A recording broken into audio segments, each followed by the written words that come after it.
Years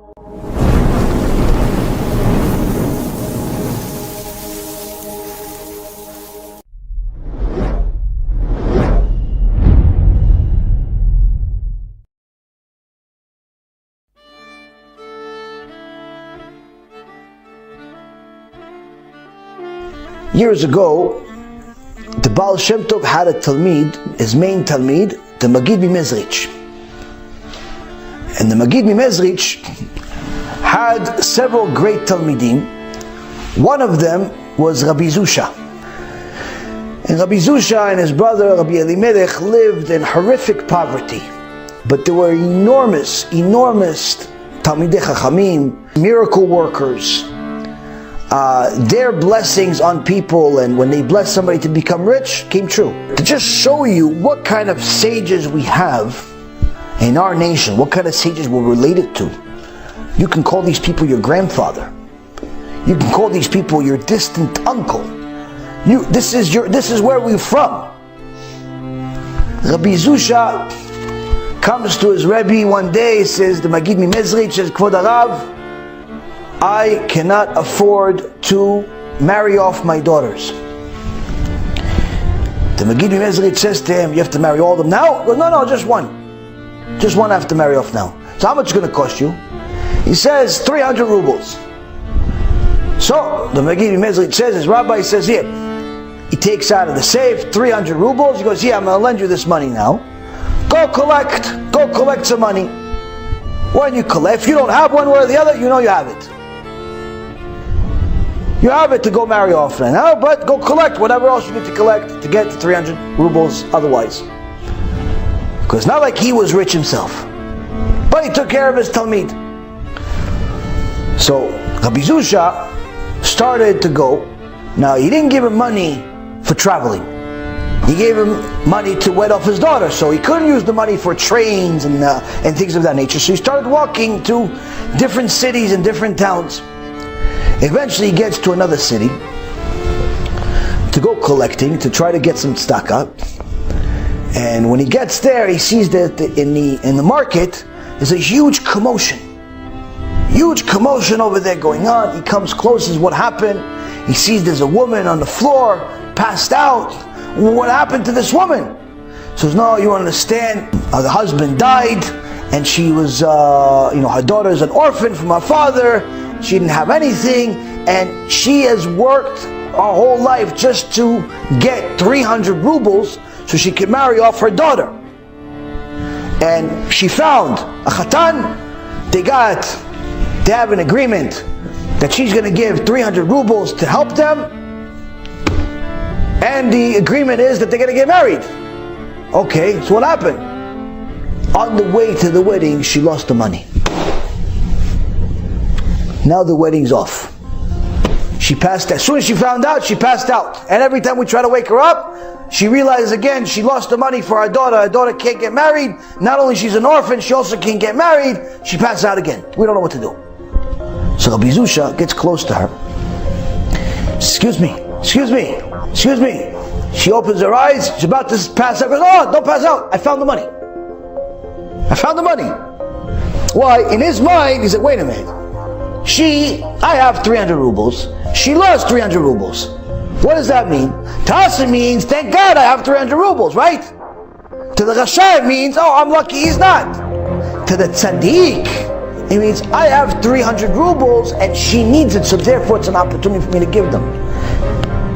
That's what Tzaddiks think. That's what Tzaddikim think. Who cares about what I need? He needs. It's my brother, it's my sister. They need. That's what Tzaddikim think. So he says to her, I have the money.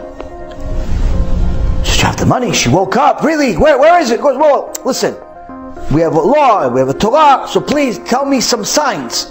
I found the money, I found 300 rubles, but give me some signs that I know it's your money. What kind of bills was it? How many bills, how many tens, how many 20s, how many 30, and so on. She gives him an exact description. He says, okay, I'll go check, and I'll get it to you. He goes, gets change at the bank to be exactly what she described. So she doesn't think he's giving her the money, but rather he really found her money. He comes back, he gives her the money. Everybody's giving him blessings. Wow, chazaku baruch, chazaku baruch. Wow, wow, wow. The lady says, hold on a second. There's 100 missing. There's only 200 here. I lost 300 rubles.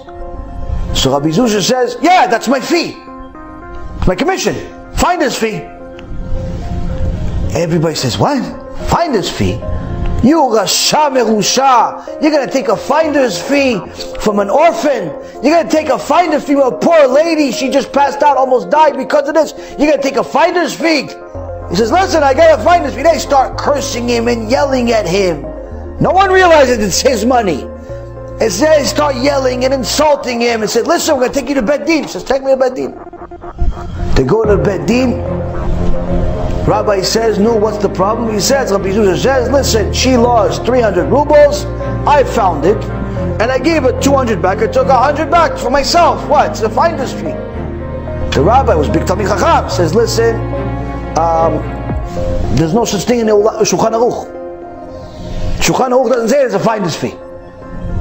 Where's your love of another Jew? You're obligated to love another Jew like you love yourself. Oh, Rabbi ZUSHA says, oh, okay, there's no finder's fee. Okay, I'll give her the money back. He gives her the money back and they throw him out. Throw him out of there. Wanted to take 100 rubles for himself from a poor orphan.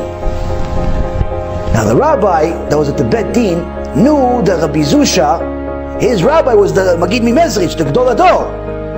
So he says, I have to tell the Magid, I gotta tell him that his student is a faker, because I know that the Magid Mezrich likes his student, this Rabbi ZUSHA. He speaks very highly of him, but he's a Rasha. You want to take 100 rubles from some poor orphan. So he goes and speaks to the Magid Mezrich. He tells him everything that happens, like, listen, Kvod Rab, I know he's your student, I know you love him and everything, but I gotta tell you, he's a faker. Because why he's a faker? He says, he tells him the whole story. You want to take 100 rubles from a poor lady, an orphan.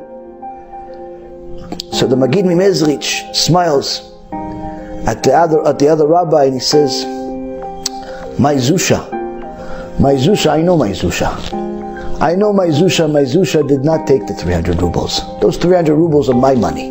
I gave it to him. So I know my ZUSHA didn't do that, what you're saying.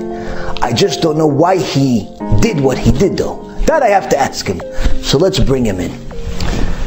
So they bring on Rabbi ZUSHA, and the Magid Mezrich says, I know that you gave this poor woman the 300 rubles that I gave you to wed off your daughter. Instead of wedding off your daughter, you cared about another Jewish woman to give her your money, leaving yourself with nothing. Because I know you're a tzaddik, I know that's what you did. He goes, yeah, Rabbi, that's what I did. I just don't understand one thing in the story. If you're already giving out the money, why the whole story with the commission, with the finder's fee? So Rabbi ZUSHA says to him this. He says, Kvod Rab, you have to understand. When I saw this poor woman losing her mind, she was passed out, she was almost pikuach nefesh. I understood at that moment, I have to give her the money. I have the money, she needs it, no problem. The second I decided this, the Yetzer Hara himself showed up and started singing my name. ZUSHA, ZUSHA. He started singing my name. ZUSHA's Gdol Ador. ZUSHA's the biggest tzaddik. ZUSHA's even bigger than his rabbi. ZUSHA is the nitzot. He's a sparkle of Mashiach ben David.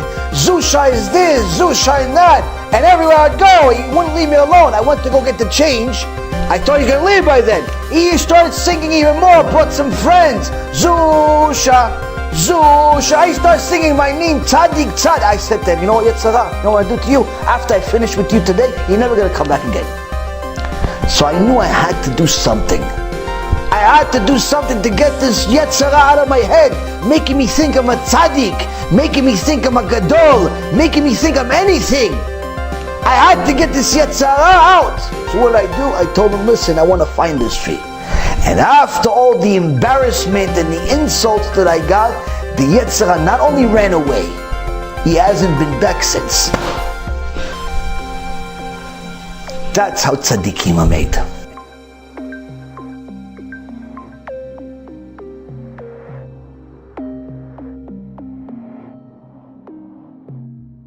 I've heard enough. New arrival screams echoing through the hallway to know that this ain't good. Once they pass them through the infierno, they don't come back. It's enough to make you go crazy. Do not think we fear you, Spirit.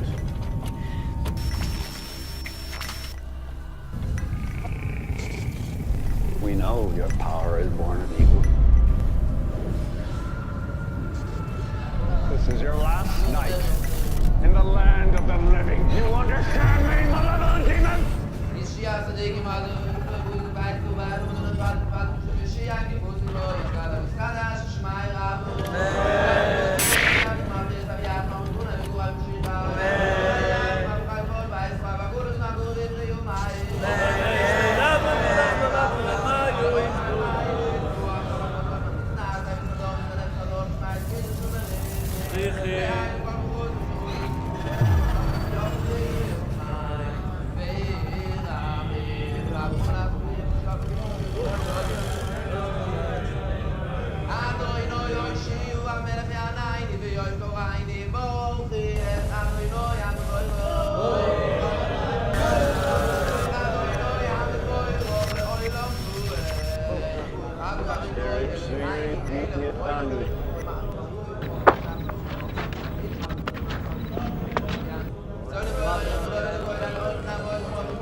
There was a rich family that lived here called the Hetheringtons, and unfortunately, their daughter passed away of a heart attack inside the house. Basically, they were so devastated that they reached out to people claiming to be psychic mediums. They actually weren't psychic mediums. They opened up a total of 11 portals inside this house and invited spirits and entities from all different kinds of dimensions.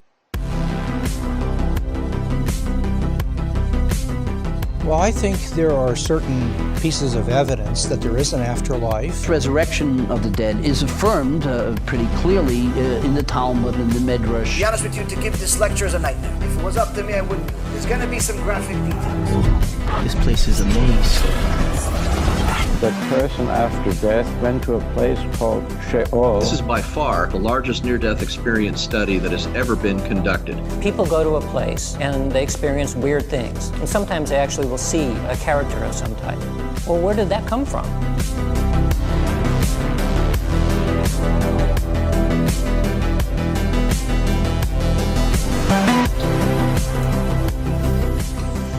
I don't know why that one chain is swinging back there.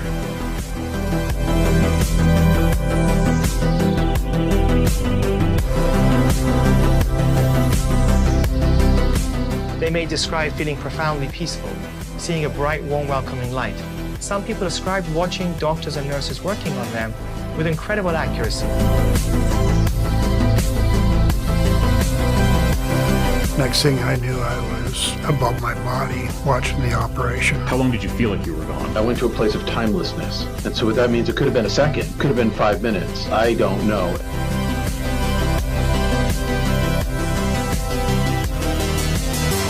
Can you imagine waking up from your sleep and not being able to move? As I'm lying there, I realized that there's an evil presence next to me. Do you believe that angels, demons exist? Holy dude, get out of here! Oh my god, dude! Strange things keep happening. Bizarre nightmares, as if I'm on fire. Whoa, what the hell is this? Satan's Hollow is what it's called, the portal to hell. Some people calling it an eye of fire, while others said it looked like the portal to hell opening up. And the next thing I know, I was outside of my body, looking at my body.